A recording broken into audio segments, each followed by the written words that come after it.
22টা দিনৰ অন্তত তেলচুৰ কুখ্যাত তেলচুৰ গৰু চুৰ জেলিল আলি ধৰা পৰিছে আৰু এই মুহূৰ্তত আমি দেখুৱাইছোঁ যে ডিগবৈৰ টিংৰাইৰ পৰা জিতু আলি নামৰ নগাঁৱৰ এজন নিবাসী শিৱসাগৰত থাকে শিৱসাগৰৰ এজন নিবাসী নগাঁৱৰ হয় আৰু তেওঁক ধৰাৰ পিছতে আবুলক এই মুহূৰ্তত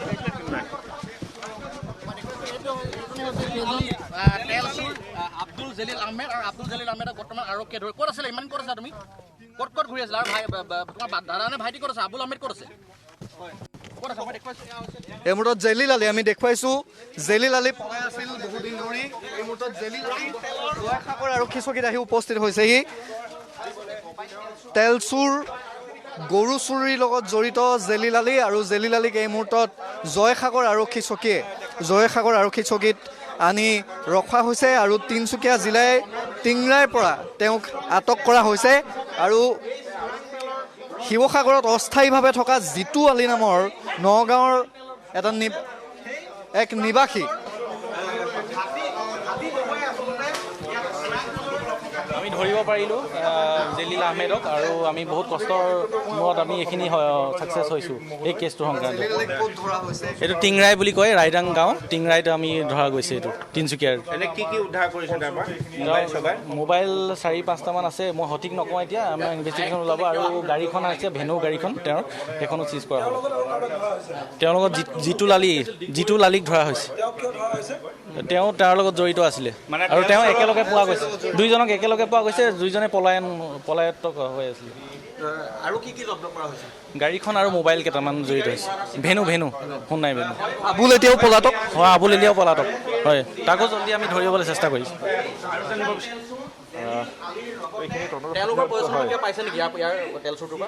আমি গাড়ীখন চিজ কৰিছোঁ তেওঁৰ পৰা গাড়ী চিজ কৰিছোঁ তেওঁৰ ভেনু গাড়ীখন চিজ কৰিছোঁ মোবাইল চোবাইল চিজ কৰিছোঁ আৰু ওলাব তদন্তৰ খাতিৰত বৰ্তমান যিখিনি ক'ব পাৰোঁ সেইখিনি কৈছোঁ হয় গাড়ীখনৰ নম্বৰটো মই অকণমান পাহৰি গৈছোঁ আপোনালোকে যেতিয়া গৈ পাইছিলগৈ সেই সময়ত কি কৰিলে শুই আছিলে পলাবলৈ চেষ্টা কৰিলে বা শুই আছিলে কি কৰিছিলে তেওঁলোকে গম নাপায় আমি গোপন সূত্ৰৰ পম খেদি পেলাই বহু কষ্টৰ বিনিময়ত তেওঁলোকক ধৰিলোঁ তেওঁলোকক কোনো চান্স দিয়া নহ'ল আৰু টিটি মৰাণ বুলি যিঘৰ মানুহ আছিলে টিংৰাই হয় হয় হয় গৰু চুৰিৰ লগত কিছুমান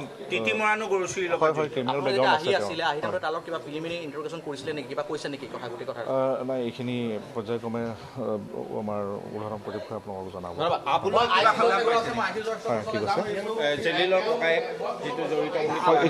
এইখিনি ওলাব আমাৰ আধাৰত আছে এইখিনি ওলাওঁতে সোনকালে আপোনালোকক জনাম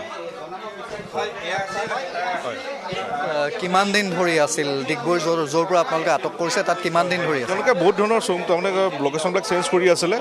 অৱশেষত আমি গম পালোঁ এইটো ঠিকনা পালোঁ আৰু সেইমতে আমি গোপন সূত্ৰৰ পম খেদি তাতে ধৰিলোঁ কি লগত উদ্ধাৰ কৰা হৈছে গাড়ীখন উদ্ধাৰ কৰা হৈছে মোবাইল চোবাইল চিজ কৰা হৈছে আৰু বহুত বস্তু ওলাব তেওঁলোকৰ তাৰ পৰা সেইখিনি আমাৰ ঊৰ্ধ্বতম কৰ্তৃপক্ষই জনাব আপোনালোকক চক্ৰটো উৎখাত কৰিবলৈ আপোনালোকে লাগি আছে হয় গোটেই চক্ৰটো উৎখাত হয় এইটো ওলাই যাব আমাৰ আধাৰত আছে অতি সোনকালে কৰায়ত্ব কৰিবলৈ আমি সক্ষম হ'ম হয় সেয়া হৈছে তদন্তকাৰী বিষয়াৰ যিটো দল তালৈ গৈছিল ডিগবৈলৈ আৰু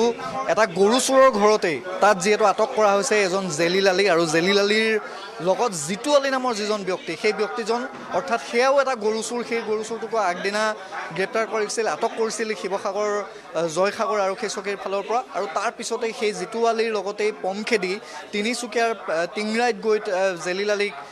গ্ৰেপ্তাৰ কৰা হৈছে ইতিমধ্যে আৰক্ষী চকীলৈ লৈ অহা হৈছে আৰু আটাইতকৈ ডাঙৰ কথা যে এই গোটেই চক্ৰটো তেলচুৰি যিটো চক্ৰ সেই তেলচুৰি চক্ৰটো ইতিমধ্যে উৎখাত কৰিবৰ কাৰণে শিৱসাগৰ আৰক্ষীক এতিয়াও যথেষ্ট দিনৰ প্ৰয়োজন হ'ব কাৰণ জেলিল আলিক 22টা দিনৰ অন্তত এতিয়ালৈকে গ্ৰেপ্তাৰ কৰিবলৈ বা আটক কৰিবলৈ সক্ষম হৈছে তাৰ আগলৈকে যিখিনি কথা বতৰা চলি আছিল সেই কথা বতৰাখিনিত আমি দেখিছিলোঁ যে যিটো তদন্তকাৰী দল সেই তদন্তকাৰী দলো আমি দেখুৱাইছোঁ যিসকল তাত গৈছিল আৰক্ষীৰ বিশেষ শাখাৰ তাত যিসকল বিষয়া তেওঁলোকত গৈছিল 5টাকে তেখেতৰ মোবাইল জব্দ কৰিছোঁ আৰু এখন AS04 AD 0502 নম্বৰ এখন গাড়ী জব্দ হৈছে তেখেতৰ আমাৰ বিশেষ উৎপল দত্ত ছাৰে জনাব আপোনালোকক আমি 5টাকৈ মোবাইল কেইটা মোবাইল মই দেখুৱাইছোঁ যিকেইটা মোবাইল জব্দ কৰা হৈছে কেইবাটাও মোবাইল এই মুহূৰ্তত আমি দেখুৱাইছোঁ যিখন গাড়ী জেলিল আলিৰ AS04AD0502 এই বাহনখনৰ ওপৰতেই যিহেতু যিকেইটা মোবাইল জব্দ কৰা হৈছে জেলিল আলিৰ পৰা সেই মোবাইলকেইটা আমি দেখুৱাইছোঁ তদন্তকাৰী বিষয়াই ইতিমধ্যে দেখুৱাইছে আৰু ইয়াৰ পিছত এই গোটেই চক্ৰটোত যিজন বিজেপি নেতা জড়িত হৈ আছে যিখন গাড়ী জেলিল আলিৰ গাড়ীখন ইতিমধ্যে যিহেতু জব্দ কৰা হৈছে এইখন লৈ তিনিচুকীয়াৰ টিংৰাইত তাত যিহেতু আত্মগোপন কৰি আছিল আৰু যোৱা 9 আগষ্টতে যিটো বিস্ফোৰণ হৈছিল সেই 9 আগষ্টৰ বিস্ফোৰণৰ পিছত জেলিল আলি আবুল আলি সকলো পলাই আছিল আৰু এই জিতুল আলি নামৰ যিজন ব্যক্তিক গ্ৰেপ্তাৰ কৰা হৈছে তেওঁৰ জৰিয়তে জেলিল আলিক গ্ৰেপ্তাৰ কৰা হ'ল এতিয়া কথাটো হৈছে যে বিজেপি যিজন নেতা টিকট প্ৰত্যাশী 2026ৰ গোটেই বিষয়টোত জড়িত হৈ আছে বুলি আৰক্ষীয়ে গম পায় বা আৰক্ষীৰ সূত্ৰত প্ৰকাশ পাইছিল এতিয়া সেই বিজেপি নেতাজন এনকুৱাৰীত আহিব নে নাই তদন্তত আহিব নে নাই